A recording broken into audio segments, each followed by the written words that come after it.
C'est avec énormément d'enthousiasme que je présente ce documentaire réalisé il y a une quinzaine d'années dans la région de San Martín au Pérou. Utilisé à des fins thérapeutiques depuis plusieurs milliers d'années par les communautés locales, le breuvage de l'ayahuasca ne s'est fait réellement connaître en Occident que depuis une trentaine d'années, avant que de nombreux pays européens n'en interdisent la consommation.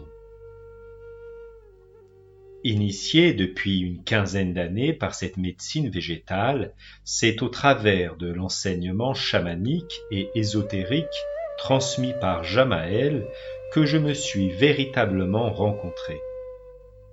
Je ne prétends pas avoir découvert l'illumination ou la solution miracle qui va régler tous les problèmes. Mais face au vide existentiel que j'ai pu ressentir si fort pendant mes 25 premières années, il y a une plénitude, un sentiment de paix intérieure qui s'est installé dans la reconnaissance de ce que je suis profondément. Alors, j'ai totalement changé de vie à 35 ans pour me consacrer à l'éveil de la conscience. C'est ce qui a apporté véritablement du sens à mon existence.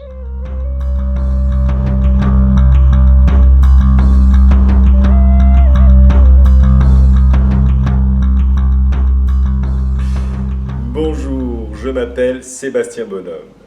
Au-delà des étiquettes qui pourraient me définir et auxquelles l'humain, à mon goût, s'identifie trop souvent, je me conçois avant tout comme un être spirituel en expérimentation à l'école de la Terre, qui parfois emprunte un rôle de chaman, d'astrologue, de masseur, thérapeute, de frère ou de fils, mais qui expérimente et apprend au travers de l'existence ici-bas à retrouver ce qu'il est vraiment. Je te parle donc de ce film qui est resté 15 ans inexploité. Pour voir le jour aujourd'hui, tel un témoignage venant du passé, c'est un hommage à deux êtres matures, précurseurs d'une thérapie aujourd'hui rattrapée par la mode et le tourisme spirituel. Claudio Shortino, dit Jamael, et Emilio Escariz, qui ont été des acteurs importants de l'avènement de ces médecines traditionnelles au public en Occident. Créatifs dans leur domaine, ils ont relevé le défi d'incarner un centre d'éveil de conscience au cœur de l'Amazonie. Jamael, en son parcours sacerdotal, spécialisé dans l'analyse, l'approche ésotérique de l'être et du corps, et Emilio, initié à la psychologie, maître de yoga Kundalini et danseur chorégraphe, ils sont tous deux des maîtres de cérémonie aguerris d'une riche expérience. Né d'un rêve un peu fou, le centre de médecine traditionnelle Wamanoisi, où est tourné le film que vous vous apprêtez à visionner, a vécu ses ascensions glorieuses et ses profondes remises en cause. Il n'en reste pas moins dépositaire d'une sagesse ancestrale qui a participé à la guérison et à l'ouverture spirituelle de plusieurs milliers de personnes.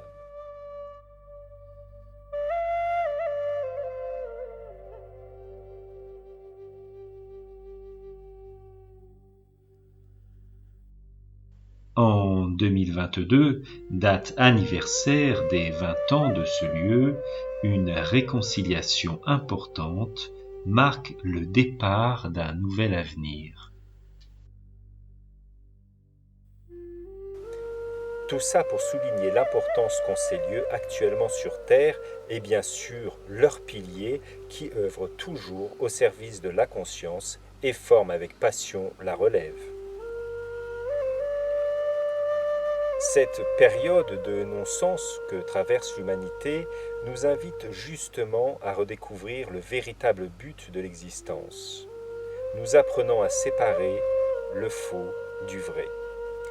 En effet, face à l'explosion des demandes et de l'offre dans le secteur qu'est le développement personnel, comme le chamanisme et même les plantes maîtresses, est né le business spirituel au sein duquel trouver sa voie est devenu un véritable défi. Ne nous méprenons pas, la gratuité n'est pas non plus un gage de qualité. En cela, l'expérience représente une garantie de qualité certaine. La particularité du processus proposé ici réside en un pont réalisé entre la culture, l'ésotérisme occidental et les techniques de thérapie indigènes, qui, sous des aspects ritualistes d'apparence anciens, relèvent plus d'une technologie hyper actualisée au service du vivant.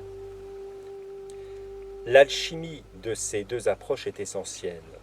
C'est le croisement de l'horizontalité et de la verticalité qui donne naissance à un chamanisme ésotérique que je développe avec Jamael depuis maintenant 8 ans au travers de l'association Onyx.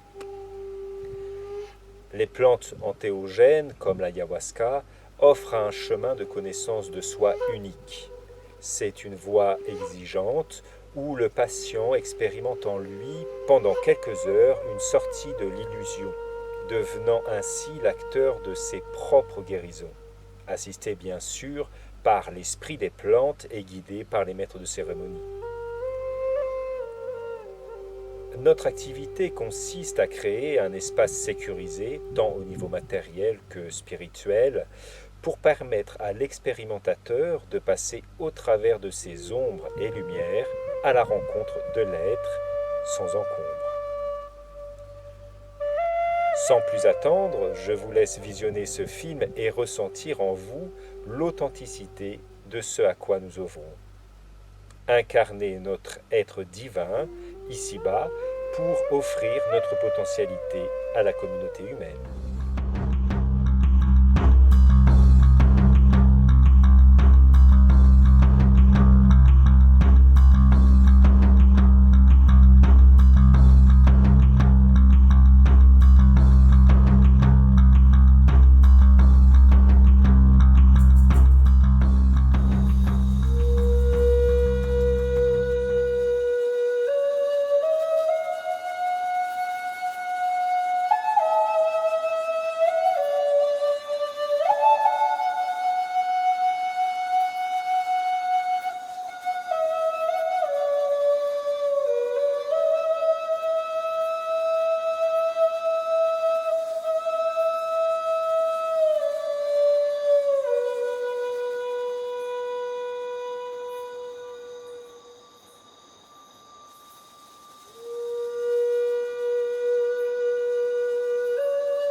À l'origine, le chaman est celui qui établit avec la nature et sa communauté un accord pour rendre la chasse et l'utilisation des ressources naturelles légitimes.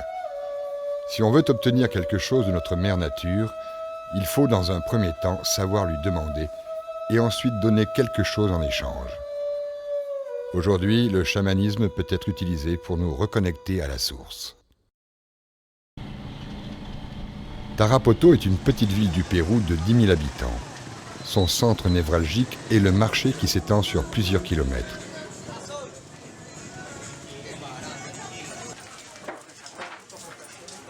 C'est une ville bruyante, due à son trafic incessant de mototaxis.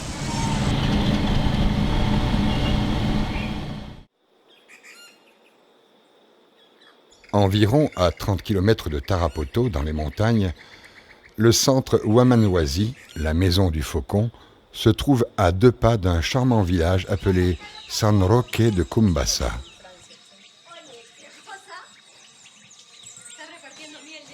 Les habitants de ce village vivent au rythme de la nature.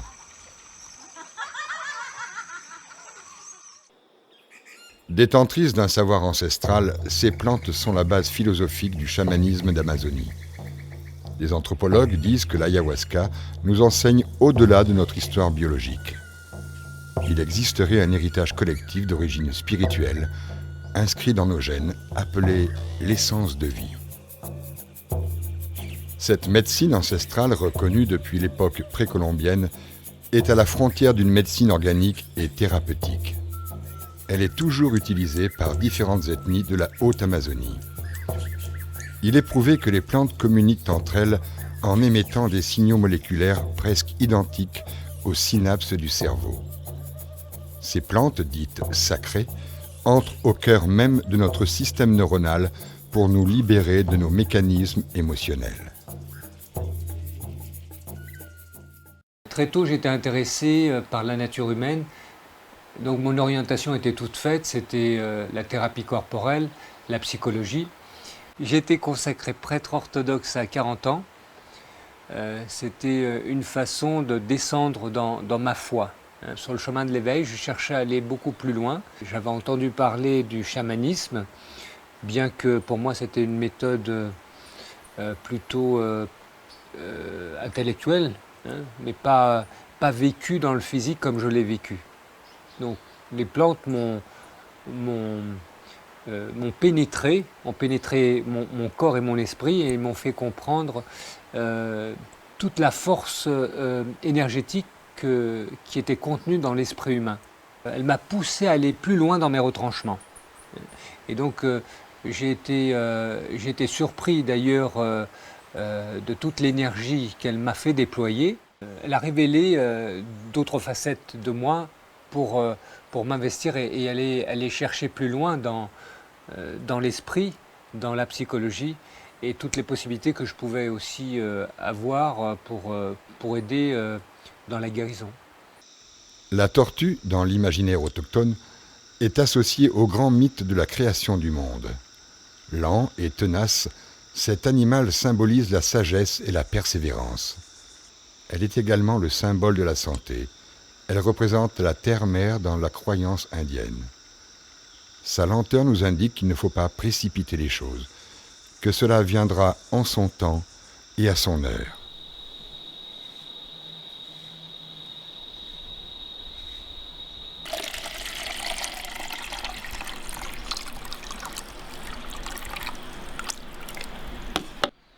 Pour la première fois, Olivier va se livrer à l'expérience d'une cure chamanique. Pour débuter sa cure, il boit l'awarpanga. C'est une véritable purge pour libérer le foie et la vésicule biliaire. Pour cela, il doit boire 5 litres d'eau légèrement salée. C'est une épreuve longue et harassante. Des techniques spécifiques de désintoxication et de purification sont indispensables pour faire ses premiers pas sur le chemin de la guérison.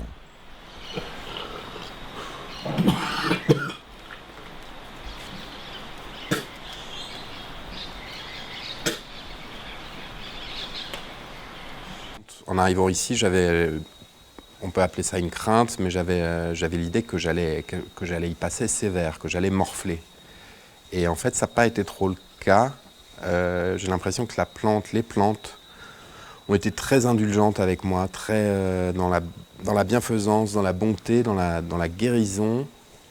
Et j'ai quand même dû boire 5 ou 6 plantes différentes qui à chaque fois étaient censées me purger, me faire aller mal, me prendre les tripes. Et ce n'a pas été le cas. À chaque fois, j'ai reçu la plante et même si ça m'affaiblissait juste après, ça me fortifiait énormément, aussi bien dans l'esprit que dans mon corps.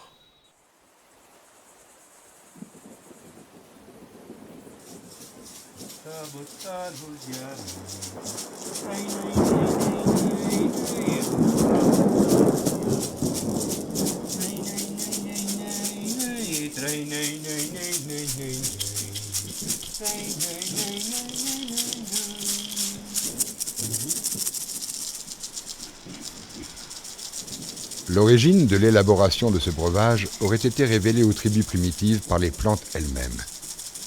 Le mariage unique de 2 plantes préparées ensemble en permet la synergie. L'une, appelée communément l'ayahuasca, est essentielle par son enseignement.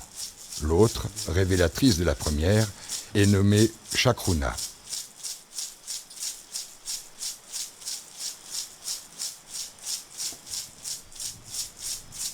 Après la prise de cette délicate décoction servie au cours d'une cérémonie, on est plongé dans des états de conscience modifiés, développant notre relation à soi-même et à notre place dans l'univers.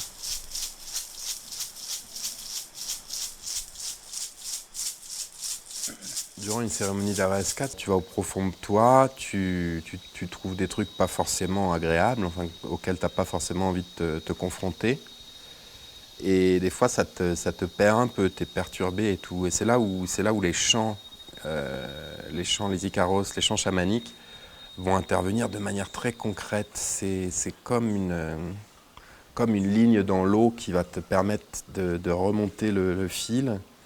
Et ça va agir directement, non seulement sur ton mental, parce que ça va te calmer, ça va te rassurer, mais directement sur tout ton corps, comme si une force d'énergie agissait par le biais de ces chants et de la plante que tu as ingurgitée. Ça te nettoie, ça te guérit, et des fois tu te demandes si tu es capable de prendre tout ça, parce que le chaman donne beaucoup, la plante donne beaucoup, et toi tu reçois de l'énergie et du bien-être. Enfin moi, en ce qui me concerne.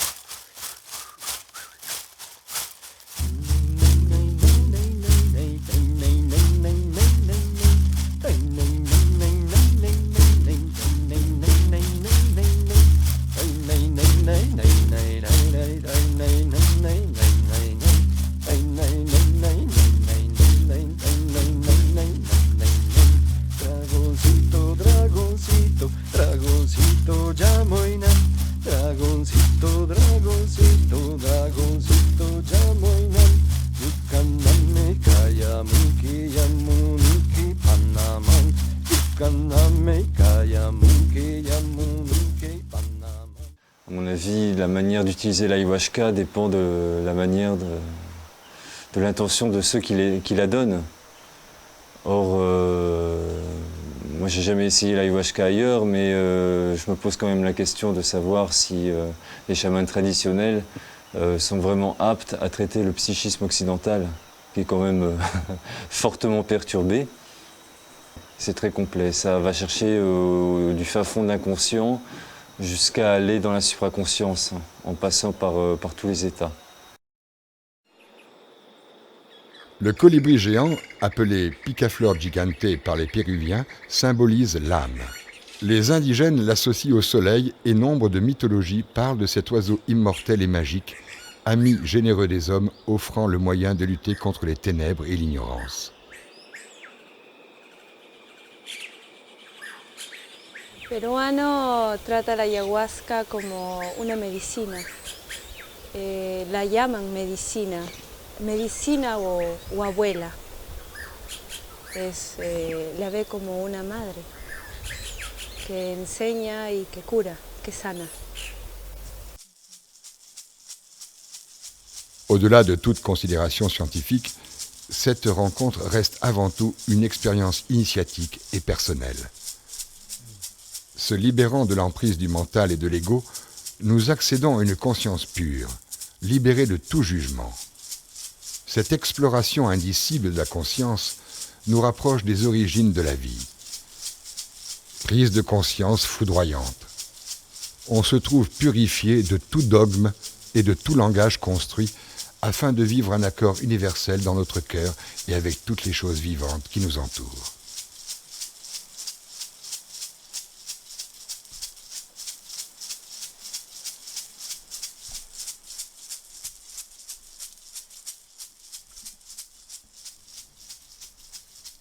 Es un trabajo hermoso, pero es un poco difícil a veces. Pero no existe una dependencia, no es una droga.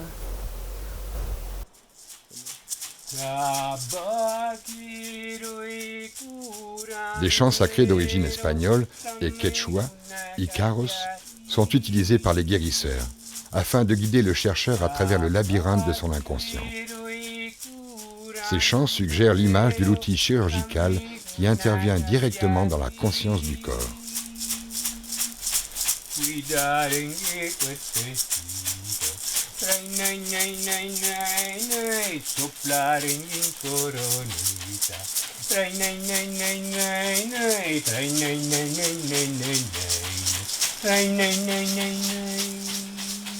suis accompagné par un assistant autochtone, Louis. Lorsque les groupes sont plus importants, eh bien, il vient m'aider, m'assister. C'est lui qui coordonne, qui intervient sur toute l'organisation du centre. Olivier se dirige vers sa hutte de diète, où il passera une semaine en total isolement. Chaque jour, une plante choisie soigneusement par le chaman lui est proposée. La nourriture est servie une fois par jour. Elle est composée d'un bol de riz blanc sans sel et d'une banane plantain. Lorsque j'ai commencé ma diète dans la forêt pas loin, le premier matin, je n'ai rien mangé du tout et j'ai ingurgité le jus de tabac qui était censé me faire vomir. Tu sais que tu vas recevoir le jus de tabac, tu vas ingérer le jus de tabac. Ouais. C'est une plante maîtresse également qui travaille beaucoup sur le psychisme et qui est moins violente que les yarpanga. Les yarpanga travaillent beaucoup plus sur le corps et la désintoxication du corps, alors que le tabac travaille plus la désintoxication de l'esprit. C'est une plante d'esprit. J'ai accueilli le tabac très très bien dans mon ventre, dans mon estomac. J'ai passé juste 2-3 minutes à le boire, qui était très désagréable parce que c'est assez fort, âpre au goût. C'est difficile. Tu bois de la fin.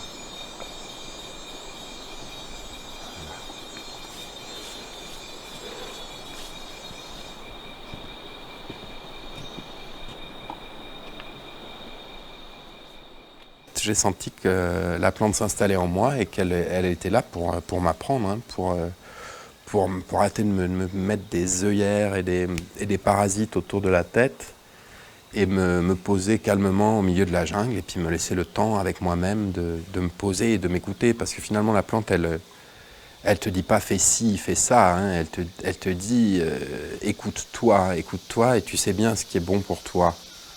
C'est la première diète que moi je fais, j'en ai jamais fait avant.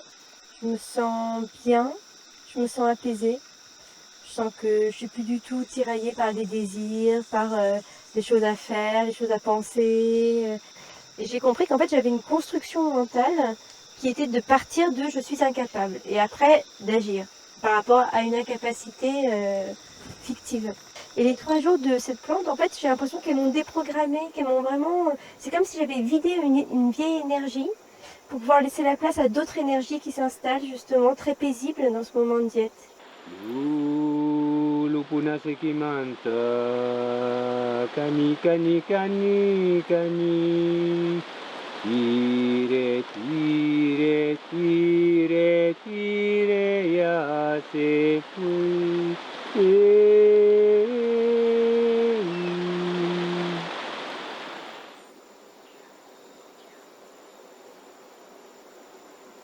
Elles m'ont dit 3 choses. Elles m'ont dit que j'étais fort, ça j'étais censé le savoir, mais en tout cas elles me l'ont bien indiqué. Et elle m'a dit que j'avais beau être fort, que j'encaissais beaucoup et qu'il fallait que je laisse sortir l'émotion ou que je fasse plus cet écran que je faisais.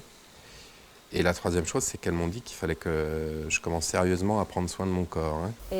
Cuando empecé la ayahuasca, yo tenía problema con las drogas, de drogadicción.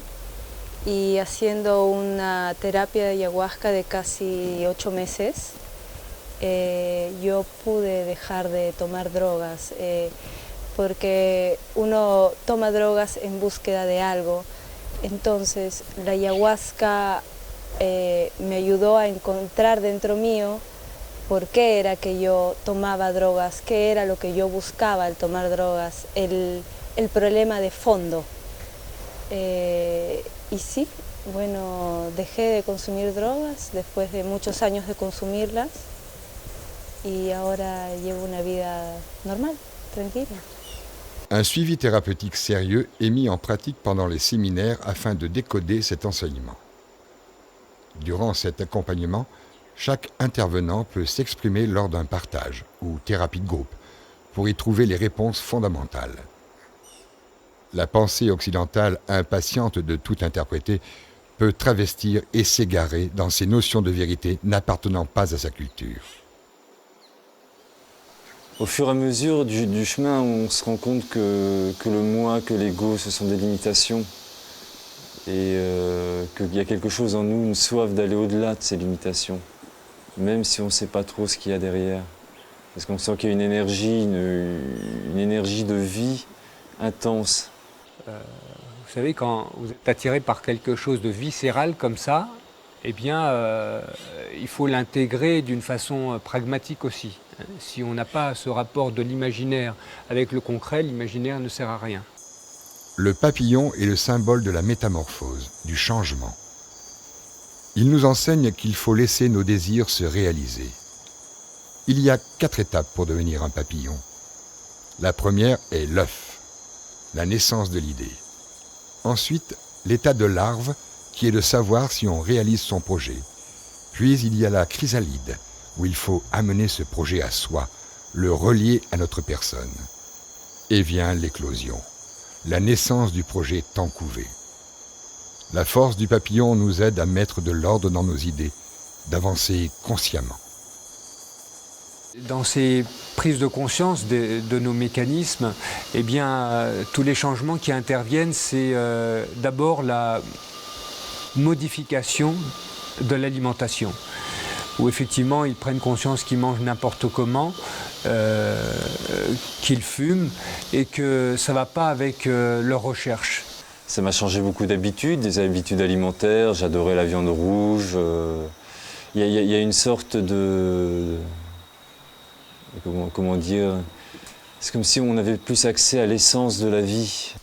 Ce qui va changer à mon retour, c'est une hygiène de vie nouvelle que je vais développer.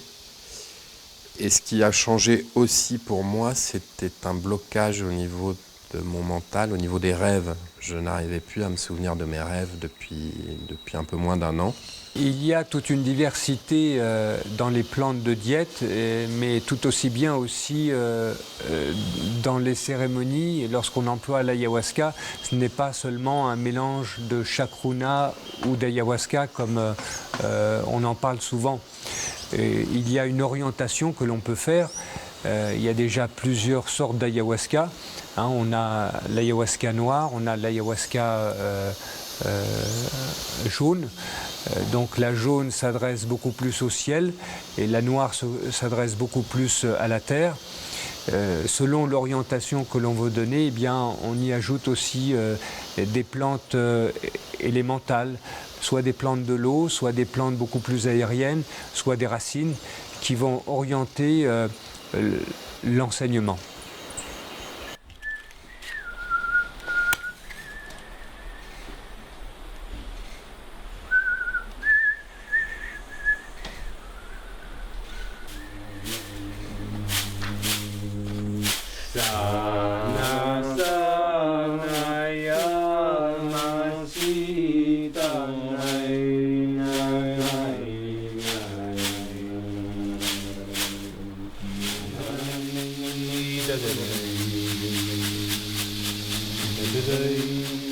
Le San Pedro est un cactus de la famille des peyoltes.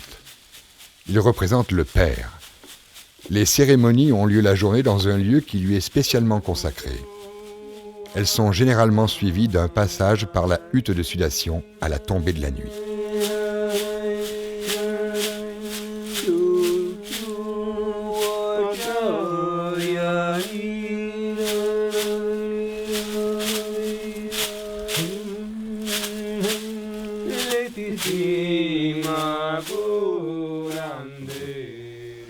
Le moment où j'ai vécu quelque chose de très fort avec des animaux, je ne dirais pas que c'est animal totem, mais en tout cas c'était très très fort, c'est quand le San Pedro m'a donné l'assurance que j'avais plein de force en moi et j'avais une connexion avec les oiseaux qu'on voit là-bas, qui sont les faucons, et qui